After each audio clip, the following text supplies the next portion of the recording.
अगर तुम यह चाहते हो कि तुम्हारा शरीर स्वस्थ हो तो केवल सोचने से कुछ नहीं होगा। तुम्हें रोज व्यायाम करना होगा, सही भोजन करना होगा, आलस्य छोड़ना होगा। यही अनुशासन है।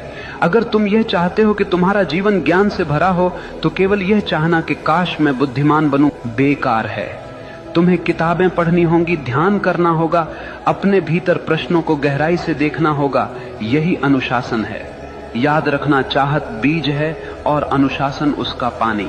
बीज कितना भी महान क्यों न हो, अगर उसे पानी न मिले तो वह सूख जाएगा। ठीक वैसे ही तुम्हारी चाहतें बिना अनुशासन के मर जाती हैं।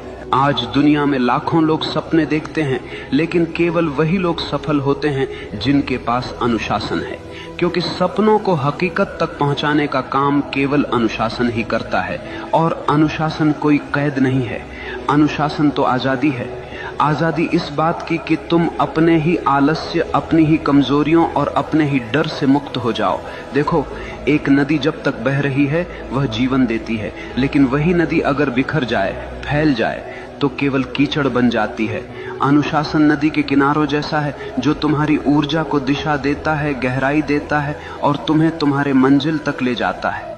इसलिए अगर तुम सच में वही बनना चाहते हो जो तुम चाहते हो तो केवल चाहने से कुछ नहीं होगा। तुम्हें अपने जीवन में अनुशासन की आग जलानी होगी। हर दिन, हर क्षण अपने लक्ष्य के लिए समर्पित होना होगा। और जब चाहत और अनुशासन मिलते हैं तो चमत्कार होता है। तब मनुष्य वही बनता है जो वह चाहता है। मनुष्य वही बनता है जो वह गहराई से चाहता है। लेकिन याद रखना, यह जीवन कोई खेल नहीं है, यह तुम्हारी चेतना की यात्रा है। अगर तुम अपने भीतर नीच विचार रखोगे तो तुम जीवन को नरक बना लोगे, और अगर तुम अपने भीतर ऊंचे विचार, गहरी चाहत और अनुशासन रखोगे तो यही जीवन तुम्हें स्वर्ग बना देगा। सवाल ये नहीं है कि दुनिया तुम्हारे खिलाफ है या साथ में है। सवाल यह है कि तुम अपने साथ हो या नहीं। अगर तुम अपने विचारों, अपनी चाहतों और अपने अनुशासन के साथ खड़े हो तो दुनिया की कोई ताकत तुम्हें रोक नहीं सकती।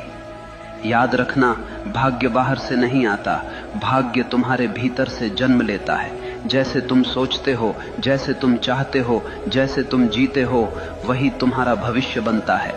तो उठो, अपने डर को छोड़ो, अपने संदेह को जलाओ, अपनी चाहत को इतना गहरा बना लो कि वह तुम्हारी हर सांस में समा जाए, और फिर देखना पूरा ब्रह्मांड तुम्हारे रास्ते को साफ करने लगेगा।